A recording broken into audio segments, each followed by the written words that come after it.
My name is Barb Jensen. I manage trauma services, organizational emergency preparedness, and the forensic nurse examiner team at EvergreenHealth in Kirkland.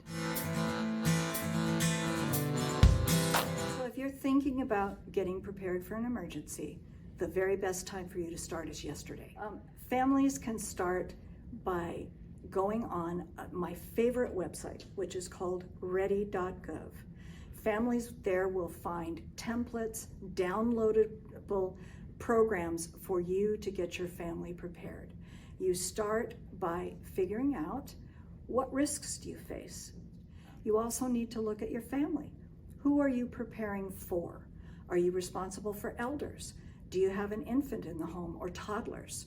Those types of things you need to factor into your planning. But ready.gov is your best resource. Emergency planning is considered all hazards. So if you do basic planning, you will have prepared yourself for most emergencies. The specific things in the Pacific Northwest, of course, we live in a seismic zone. So we always have to pay attention to earthquake preparedness, which means making sure your building is secure, making sure in your home you have your hot water heater anchored to the wall. You don't have big, framed pictures above your bed that are going to fall down in the middle of the night if the building starts to shake. Other things are always pandemic. We know about that. We've all experienced it. Wildfires, flooding, especially as we come into the winter.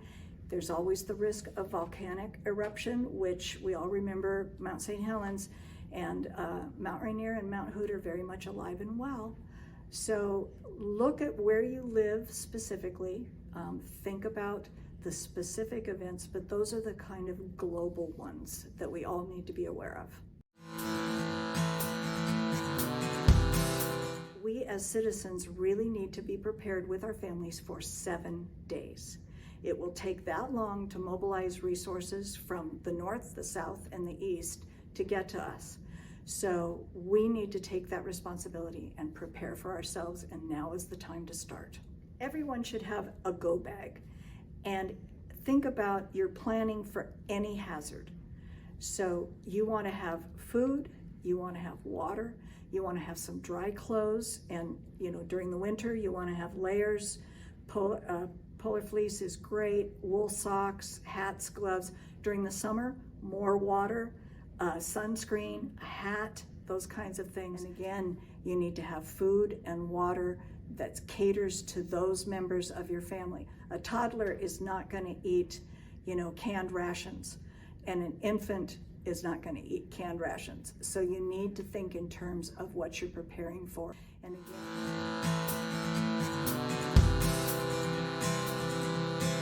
so how is EvergreenHealth prepared to help you? So Evergreen is a leader regionally and statewide in preparedness. We have spent a great deal of time making sure that we will keep our doors open during an emergency to serve our community. The hospital itself, the main Kirkland campus, is built on bedrock, and that's pretty safe.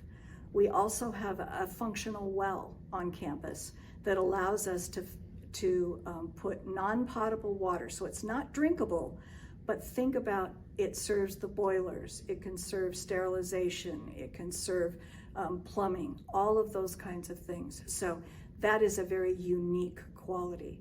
We also have a robust planning team.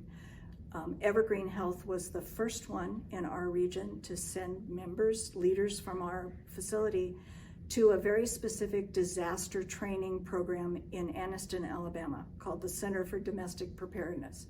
Our leaders came away with a thorough understanding of not only how to prepare our organization and our community, but how we function in terms of a global or national emergency.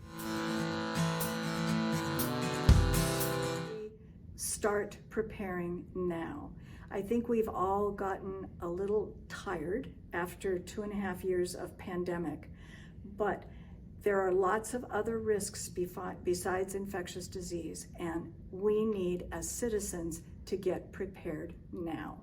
We can't count on outside help in some instances, especially the big earthquake, which we know is coming. And so we need, as citizens, to take the responsibility to prepare yourself and your family. That's the most important thing that you can do, to take care of you, take care of your family, and your four-legged family.